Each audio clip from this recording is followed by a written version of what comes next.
I always saw Waxahachie as a pit that was impossible to get out of. Everybody knew everybody, and everything was always the same. The earliest memory I have of living in Waxahachie was when I was about 3 or 4 years old. We lived in a little tiny house on Water Street, and it was my favorite house in the world. It was always called Samantha's house because I was really upset when we had to move out of it. Since I was deaf and had a hard time talking, I had to start school really young. I would spend the first half of my day at Marvin Elementary. Then I would ride a school bus across town to Head Start Learning Center, where they would teach me how to talk. The last time I saw Head Start was about maybe 10 years ago, and the building was covered in graffiti.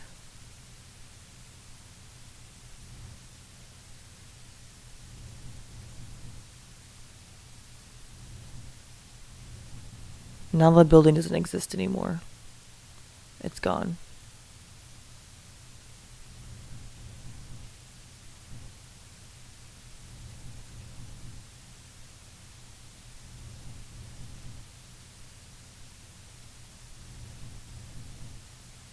The longest time I ever lived in one place for a long period of time was in our house on Edda Street, and we lived there for 6 years. I remember the drive being a lot longer than it was when I was younger.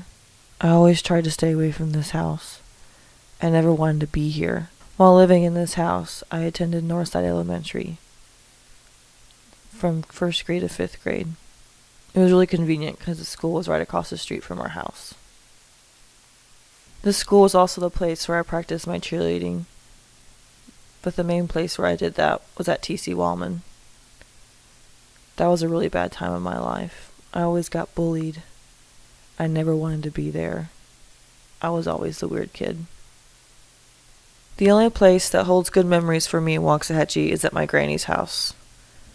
Whenever my mom needed someone to watch us, she'd always take us to my granny's, and we would play outside in our yard in the trees and have a lot of fun. Now that my granny is gone and no longer lives in that house, it's just a building of memories, a place that I can't go to anymore.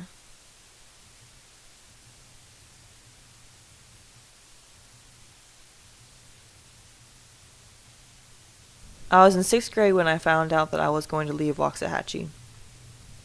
My mom and I went to the high school to pick up my brother from football practice when she told me that she and my dad were going to get a divorce.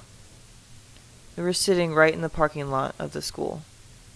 I remember looking at all the yellow speed bumps, thinking, thank God. And that's when I crawled out of the pit.